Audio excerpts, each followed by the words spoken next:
Hey everybody, we've traveled a really long way to bring you a really cool fish story. It's one about walleyes and hybrid stripers and white bass and largemouth bass and several other species that swim all in one lake that you've probably never heard of. But we're about to fix that in the next half hour. Why?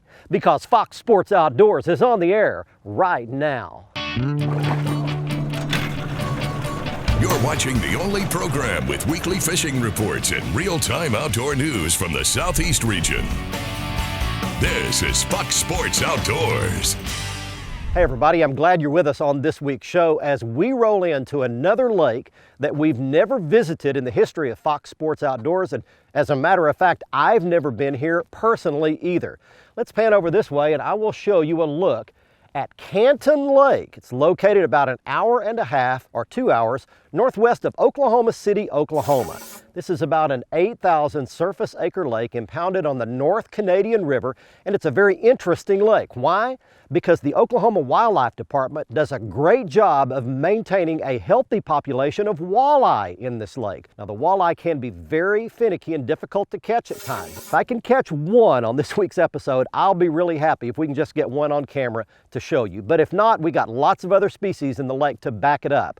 Largemouth bass, white bass, hybrid stripers, crappie, catfish, lots of different species swim in this lake, and we'll give them all a shot in the next half hour. So I'm so glad you joined us. I think it's going to be a lot of fun. And while we're out doing this on Canton Lake, we're taking you around your local area for your freshwater and saltwater reports from our expert team of insider reporters. We're going to get the Nitro Z19 launched into Canton Lake, get this thing started, and while we do that, let's get you started at the FSN studios with your weekend planner. According to the Salooner tables, both days of the weekend will offer fair game fish activity. And if you like night fishing but don't enjoy staying up too late, you could be in luck with peak evening hours beginning at 9:22 on Saturday and 10:12 on Sunday. Expect the sun to rise at 6:25 and set at 8:23. In evenings, will feature a crescent moon that is 33% visible. We'll be right back with all of the current fishing reports from around the area. And I'll return with a question about baitcast reels on this week's Ask the Pro feature. Back in a bit. Fox Sports Outdoors is brought to you by Tracker Boats. It's more than a boat, it's a tracker. Mercury Marine, go boldly. Lowrance Electronics, celebrating 60 years of fish finding excellence. Find, navigate, dominate. And Costa Sunglasses, see what's out there. Got it. Got him, all right.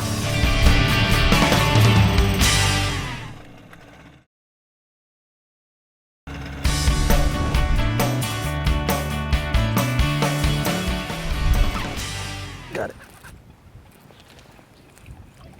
Got him, all right. What beautiful water to catch a fish in right there.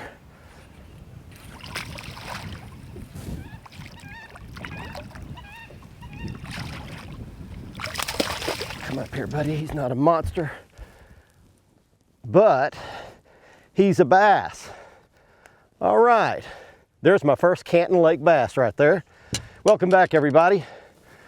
We're on the show in northwest Oklahoma today, and we've made it out trying to make something out of nothing. Came walleye fishing, and there is a nice chunky little bass for you right there. We're going to put that one back. So let me explain to you what happened here. There was a big drought in northwestern Oklahoma for about 4 or 5 years. All this stuff grew up on dry ground while the lake was down. Then the lake all filled back up last year, and all these bass have all this stuff to swim around in. Of course, the only challenge is, where are they in all this stuff? I actually got that one to hit a Gene LaRue rattling crawler, and all I'm doing is I'm throwing it out there along the edges of those bushes and just putting my rod tip down and swimming it along. I'm not fishing it like a plastic worm in the traditional Texas rigged way.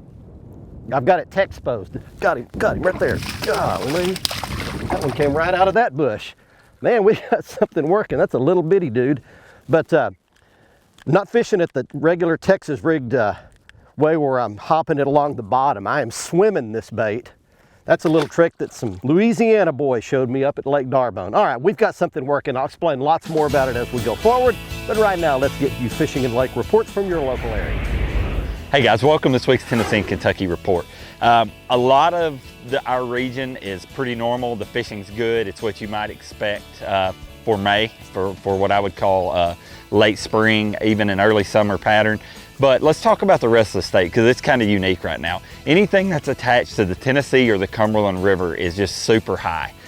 We had a lot of rain come through our system a couple weeks ago, and both of those rivers dump into the Ohio, so they're holding them back to try to control flooding. What that means is really high water levels.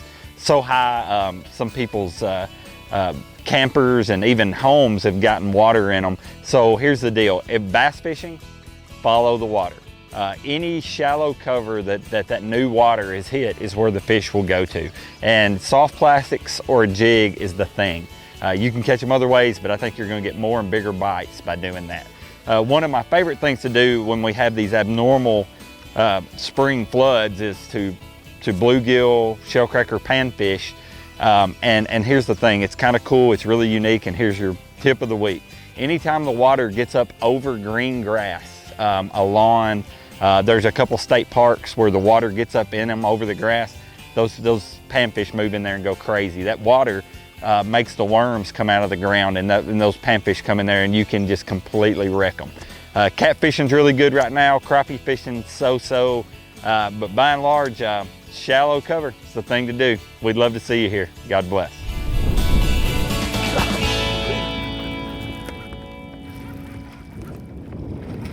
Good fish, good for here.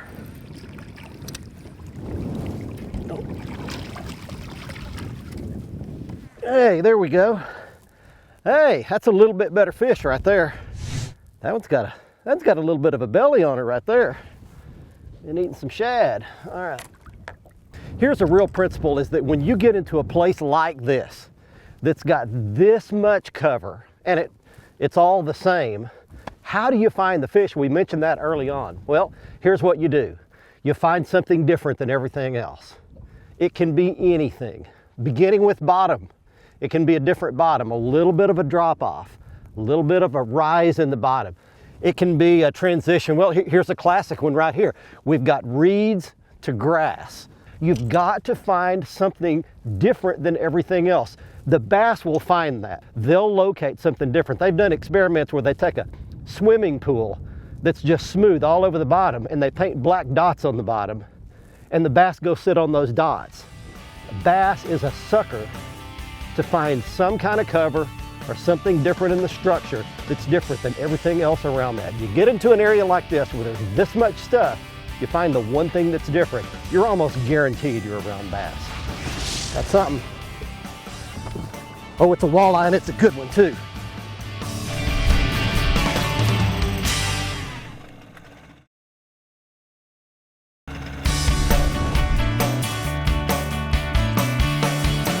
There's a bite.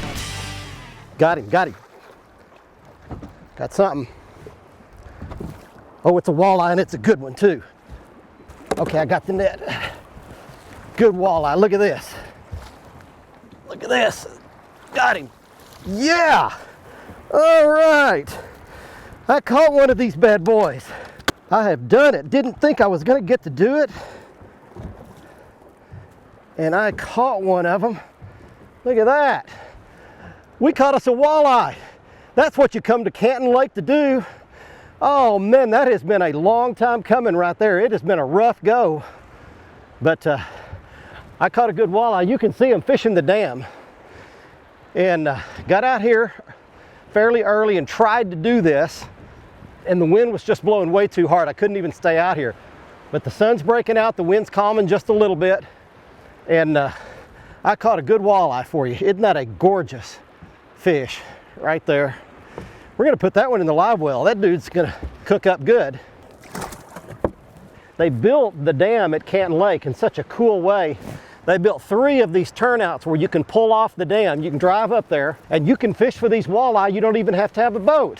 These fish live out here in fairly deep water off these rocks a lot of the year. And then during the summertime, they'll go even deeper out on some deep ridges They can be a very difficult fish to catch, but hey, we got one of them anyway. Victory. Fished all day yesterday, didn't catch a walleye, came out here and caught one. I'm gonna celebrate and you get to go check out some fishing reports from your local area. This part of the program is brought to you by Visit Jacksonville. Northeast Florida offers great fishing, family-fun beaches, top restaurants and resorts that are easy to get to, and offer outdoor fun for everyone. So come on, visit Jacksonville. I was talking to Captain Charlie Gray down in South Alabama. He fishes out of Dauphin Island, Mobile Bay. He says the fishing there has been very good for trout and redfish. The fish tend to be in the lower bay area because they've had quite a lot of rain. That's saltwater lines further toward the open Gulf. He's catching most fish on live shrimp, under floats, sliding floats, or a fixed float, drifting it back around structure, around some of those oil and gas rigs, shell bars, rock jetties, that sort of thing. In Mississippi, they're catching lots of Spanish mackerel. These are 1 to 3 pound fish. Most of those fish are caught with trolled spoons. Also in Mississippi, they're catching pompano, 1 to 3 pound fish around the barrier islands. They're taking these fish on sand fleas and also small pompano jigs. Trout fishing has been good for waders around Ship Island, and there's plenty of redfish around the barrier islands because there's lots and lots of bait there now. In southeast Georgia, around the Golden Isles, Captain Tim Cutting says trout are very aggressive now. They're a little bit deeper than he expects them at this time of year. And in Georgia, look for big bluefish in the north part of the state. There's lots of these 10 to 15 pound blues. They're moving north, headed towards Savannah. Well, that's it for the coastal South. Get out in the water and take a youngster with you when you go. This week's Alabama, Georgia, and Mississippi Freshwater Fishing Report is brought to you by Gadsden, Alabama. One of Northeast Alabama's premier tournament bass fisheries, Gadsden gives anglers everything you could need close by. Convenient boat ramps, hotels, and good dining make the Coosa River and Neely Henry Lake experience one to remember. Now we're now into the month of May, and it's the peak of the time for fishing for bass across the South. And this holds true for Alabama, Georgia, and Mississippi. The fish have finished the spawn, they've not yet moved to the deep summer habitat, and they're feeding heavily. And that makes for some exciting fishing. Lewis Smith Lake in northwest Alabama near Jasper is hot right now for the spotted bass bite. One pattern that's working is to look for spots on steep, rocky, stair-step shores. These fish will be in 5 to 10 feet of water, but they only may be a yard from the bank. A zoom fluke is a good lure to catch them. Another option is look for those schooling fish out on the points. Target them with a Zara spook and start on the deep end of the point and work towards shore. Mississippi's Ross Barnett Lake near Jackson is right now giving up fish to the frog pattern. You want to fish these frogs over and around the lily pads. Pelahatchie Bay is a good place to start that search for these largemouth bass there. Now for largemouth river action in Georgia, try throwing spinner baits or Texas rigged worms around any woody structure you find in sloughs on the lower end of the Savannah River. Fox Sports Outdoors is brought to you by Lew's, fueled by passion, driven by innovation. Feel the difference. Jean LaRue Bass Baits and Bobby Garland Crappie Baits, the leaders in soft plastic lures innovation. And Nitro Performance Fishing Boats. Champions aren't born, they're made. Look at the size of that white, will you? That is not a hybrid striper. That's a regular white bass, and it is huge.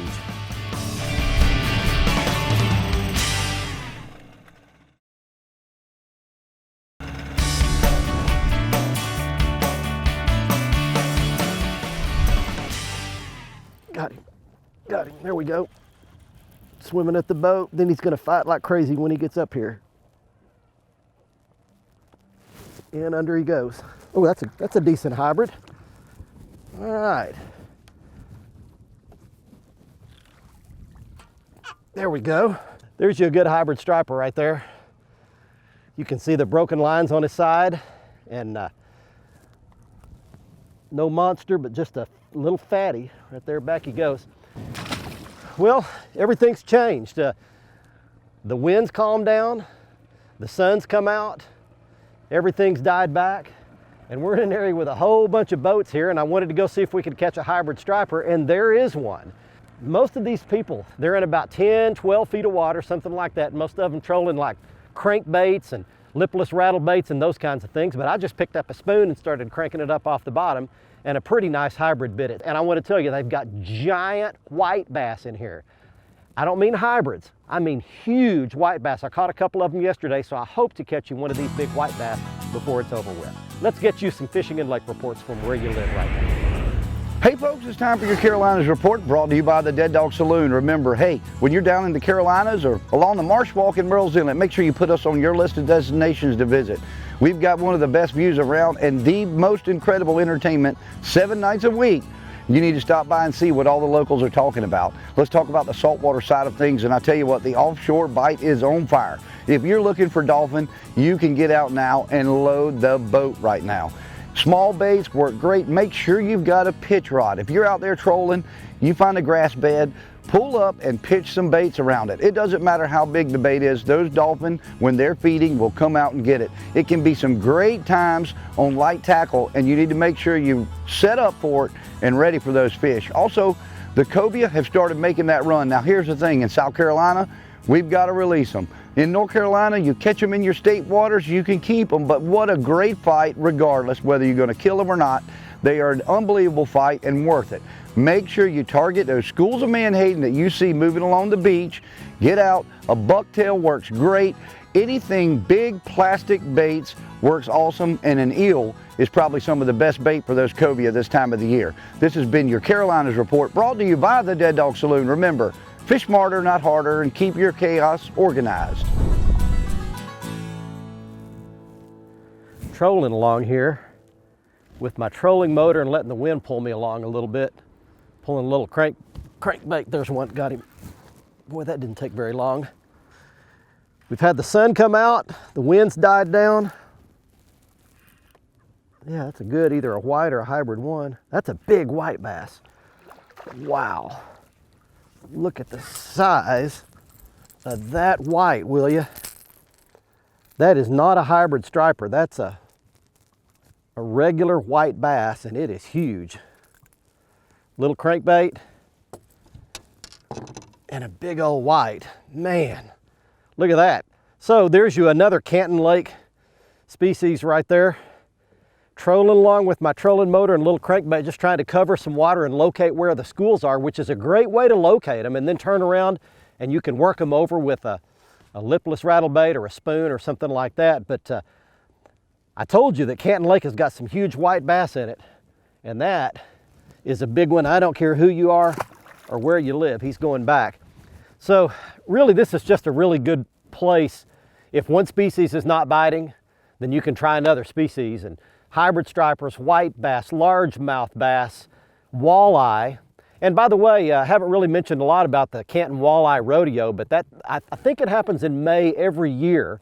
But they actually have a website that you can go to that has all the information, but it's a 4-day festival that goes on here in Canton with lots of stuff to do. Bring the whole family. They've got a walleye tournament, and it's just a lot of activity going on around here for those 4 days. But look it up at the website you see on your screen. They've got all the information about the annual Canton Walleye Rodeo. But those 4 species, and then we haven't even talked about the crappie yet, but there's a great population of crappie in here as well, and the locals do really well on them. All right, stay with us. We're coming back to wrap it all up for you from Canton Lake in northwest Oklahoma right after this. Be sure to join Fox Sports Outdoors again next week, Thursday night at 6, or catch the repeat airing Sunday morning at 8:30. And you can always watch the latest episode in full HD on the front page of our website at foxsportsoutdoors.com. Plus, catch up on all past episodes by clicking the archive button.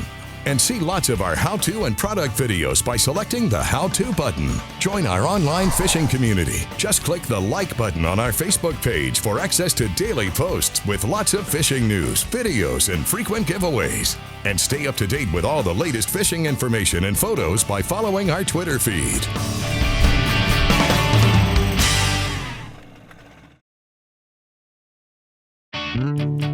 Fox Sports Outdoors is brought to you by Motor Guide Trolling Motors. Motor Guide, because accuracy matters.